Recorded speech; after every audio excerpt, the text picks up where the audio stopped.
इन इतिहासों को पढ़ते थे हम। अब ये काल आ गया, इनके बीच में एक सतम डाल दिया इनके पिता ने पिल्लर तेजों में, बहुत इसके और छोर को खोजने लगे, इन कुछ नहीं पाया, ब्रह्मा ने झूठ बोल दिया। ये कथा आप सुनते रहते हो। इनके बीच में आ गया और फिर इनसे क्या, इनको क्या हिदायत देता है कि तुम भगवान नहीं हो, तुमने अपने आप को भगवान मान लिया। ये देखिएगा शिव पुराण 17 पृष्ठ पर हम आगे, विद्वेश्वर संहिता भाग 1 का अध्याय 9। अब यहाँ निंदिकेश्वर फिर बोले कि इस प्रकार जब वो दोनों नरम हो गए, भगवान ने नरम हुए ब्रह्मा विष्णु पर अनुग्रह करके, क्या बताया, उन दोनों की अज्ञानता और वैर को दूर करने के अर्थ दोनों से कहा कि मेरे सकल और निष्कल भेद से 2 रूप है परंतु और ईश्वर नहीं। इस कारण से दोनों उनके 2 रूप नहीं हो सकते। पहला सतम रूप और पीछे मूर्तिमान रूप धारण किया, इसमें ब्रह्म निष्कल और इस रूप गुण सगुण, मेरे दोनों रूप से और दूसरे के किसी के नहीं। अब इनसे क्या कहा, इस कारण से तुम दोनों को अथवा दूसरों को ईश तव की प्राप्ति नहीं हो सकती। तुमने ब्रह्मा और विष्णु ने अज्ञानता से अपने को ईश माना, भगवान मान लिया, ये बड़ा ही अद्भुत हुआ, ये बड़ा गलत हो गया। उसको दूर करने को ही मैं रण स्थान में आया। अब तुम अपना अभिमान त्याग कर मुझ ईश्वर में अपनी बुद्धि लगाओ। मेरे प्रसाद से लोक में सब अर्थ प्रकाश होते हैं। अब ये क्या कहता है कि मैं जगत का वर्धक होने से मैं ब्रह्म हूँ।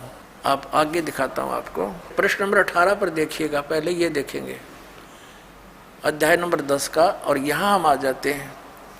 हे पुत्रो, ब्रह्मा और विष्णु को कह रहा है, इनका पिता ये ब्रह्म काल रूपी ब्रह्म सरपुरुष, हे पुत्रो, यह कृत आपने तब से प्राप्त किया है जिसको सृष्टि की उत्पत्ति और प्रलय पालन कहता है।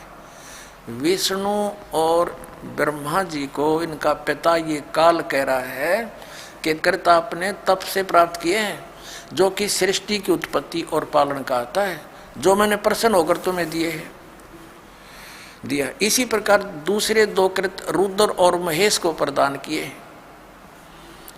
परंतु अनुग्रह कृत कोई भी पाने को समर्थ नहीं है।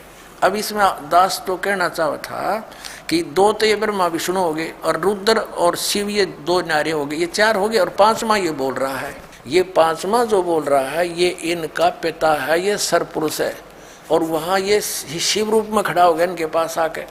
ये ऐसे ही धोखे से काम करता है, अपनी वास्तविकता से परिचित नहीं होने देता। ब्रह्मा और विष्णु ने शंकर भगवान मान लिया। अब आगे देखना ये क्या कहता है, ये काल जो इन चारों को संबोधित कर रहा है, वो कहता है कि मेरा ओंकार मंत्र है। ये देखो, अब हम 19 पृष्ठ पर आगे 18 पढ़ लिया, विद्वेश्वर संहिता अध्याय 10 ही चल रहा है। यहाँ देखना, इस कारण उस ज्ञान की सिद्धि के निमित्त ओंकार नामक मंत्र जप करो, अभिमान को दूर करने वाला है, सोई निज मंत्र उपदेश करते हैं। यह ओंकार मेरे मुख से उत्पन्न होने से मेरे ही रूप का बोधक है, महामंगल करने वाला है। यह वाचक है, मैं वाच्य हूँ। यह मंत्र मेरा आत्मा है, उसके स्मरण से मेरा स्मरण होता है। उत्तर के मुख से अकार, पश्चिम के मुख से उकार, दक्षिण के मुख से मकार, पूर्व के मुख से बिंदु, मध्य के मुख से नाद उत्पन्न हुआ। इस प्रकार 5 प्रकार से ये निर्गत हुआ। वह सब एक होकर ओम ऐसा एक अक्षर हो जाता है। अब कहने का भाव ये है कि ये ओम एक अक्षर इस ब्रह्मा विष्णु महेश के पिता का है। ये हो गया स्पष्ट। अब हम आते हैं पुनः देवी पुराण पर। अब इससे क्या सिद्ध हो गया कि ब्रह्मा विष्णु रुद्र और ये महेश ये भगवान नहीं है। इनका पिता खुद कह रहा है कि यू आर नॉट गॉड। और ये हमारे आचार्य शंकराचार्य हिंदू धर्म के धर्मगुरु ये इन्हीं को भगवान बता के हमें मूर्ख बना रहे। आज तक इनका कख नहीं पता था, इनको वेदों गीता और पुराणों का। बताओ पुण्यात्माओं, इनने हमारे भोलेपन का नाजायज फायदा उठाया। नकली गुरुओं ने बैठा दिया, पूरा मानव समाज भूत बनवा दिया। फिर उनकी पूजा करवाते हैं, श्राद्ध निकालो, पिंड भरवाओ, अब जो साधना दास बताएगा उसमें ना तो कोई भूत बने, फिर कोई क्रिया की जरूरत नहीं उनकी। प्रसंग ये चला था कि सतयुग से लेकर आज तक इन ब्राह्मणों यानी नए ऋषियों को ज्ञान नहीं। इनको ये भगवान बताते हैं, विष्णु और शंकर जी को और ब्रह्मा जी को, और वो भगवान नहीं, ये सिद्ध हो गया कि ये भगवान नहीं है। और इनको ये भगवान बताते रहे, ईश बताते रहे। अब सतयुग के ब्राह्मणों ने ज्ञान नहीं, बताओ, सतयुग से लेकर आज तक ब्राह्मणों ने ज्ञान नहीं वेदों का। अब देखिएगा, श्रीमद् देवी भागवत गीता प्रेस ग्रुप से प्रकाशित, संपादक हनुमान प्रसाद पोदार, चिमनलाल गोस्वामी। ये गीता प्रेस गोरखपुर से प्रकाशित है। इसके हम 414 पृष्ठ पर आते हैं। ये 414 पृष्ठ है श्री संक्षिप्त देवी भागवत और छठा सकंद। अब यहाँ से पढ़ेंगे। जन्मेजय ने पूछा, महाभाग किस युग में कैसा धर्म का स्वरूप है, इस संपूर्ण विषय को विशेष रूप से बताने की कृपा कीजिए। व्यास जी बोले, राजन, यह निश्चय कि सतयुग में ब्राह्मण वेद के पूर्ण विद्वान थे। उनके द्वारा निरंतर भगवती जगदम्बा की आराधना होती थी। भगवती का दर्शन करने के लिए उनका मन सदा ललायित रहता था। प्रत्येक गांव में शक्ति यानी दुर्गा का मंदिर का उद्घाटन हो, ये इस विषय की उनके मन में बड़ी उत्सुकता थी। बता, ये सतयुग के ब्राह्मण खाक विद्वान थे। कहते हैं व्यास जी का ज्ञान देख लो कि सतयुग के ब्राह्मण वेद के पूर्ण विद्वान थे और दुर्गा की भक्ति करते थे। अरे तेरा फूटे बाग हमारे, इसे आचार्य हमारे।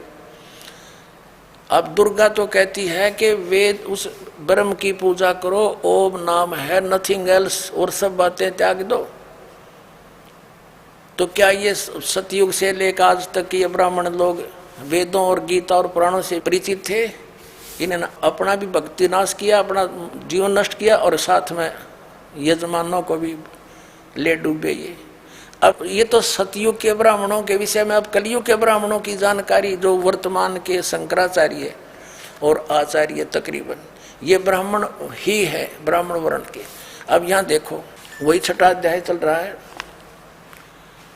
पृष्ठ 414 पर हम यहाँ पढ़ रहे थे। अभी ये हमने पढ़ लिया, अब यहाँ आ गया। व्यास जी कह रहे हैं कि धर्म की यही स्थिति त्रेता में रही, परंतु कुछ ह्रास हो गया। सतयुग की जो स्थिति थी वो द्वापर में विशेष रूप से कम होगी। राजन, उन प्राचीन युगों में सतयुग, त्रेता, द्वापर में जो राक्षस समझे जाते थे वे कलयुग में ब्राह्मण माने जाते हैं। ओए होए, क्योंकि अब के ब्राह्मण प्राय पाखंड करने में तत्पर रहते हैं, दूसरों को ठगना, झूठ बोलना और वैदिक धर्म कर्म से अलग रहना कलयुगी ब्राह्मणों का स्वाभाविक गुण बन गया है। पुण्यात्माओं, अब ये इतिहास है हमारे हिंदू धर्म के धर्मगुरुओं का, इनके द्वारा दिए गए स्पिरिचुअल नॉलेज का। इन आचार्यों और शंकराचार्यों और हमारे धर्मगुरुओं को कख नहीं पता था हमारे सदग्रंथ क्या बताते हैं। और ये के लोक वेद सुनाया करते थे। ये क्या कहते हैं कि जीव ही ब्रह्म है, अयम आत्मा ब्रह्म, ये आत्मा ही परमात्मा है। और फिर दूसरी तरफ कहते हैं श्री कृष्ण की, श्री विष्णु जी की और श्री शंकर भगवान की पूजा करनी चाहिए। बताओ,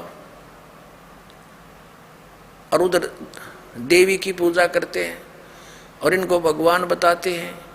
इनके विषय में लिखा है, स्पष्ट है कि ये भगवान है ही नहीं जिनको ये भगवान बनाकर हमें पूजवाया करते थे। तो पुण्यात्माओं, ये सौभाग्य आपका कि परमात्मा ने आपको शिक्षित किया, इस दास को अध्यात्म ज्ञान युक्त किया। अब देखना पूरे विश्व में ये ज्ञान जाएगा और सब मानव का कल्याण हो जाएगा। बोलो सतगुरुदेव।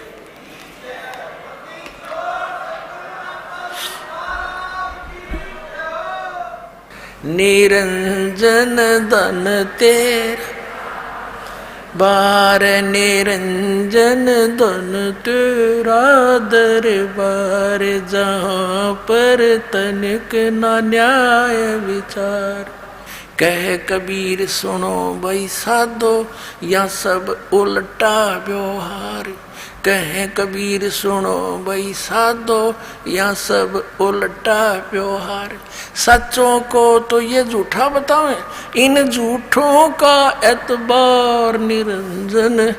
धन तेरा दरबार निरंजन, धन तेरा दरबार, जहाँ पर तनिक न न्याय विचार। परमात्मा क्या करते, लेकिन झूठा बता सब विश्वास करे बैठे, और मुझ सच्चे न ते झूठा बताओ, झूठा का एतबार निरंजन, धन तेरा दरबार।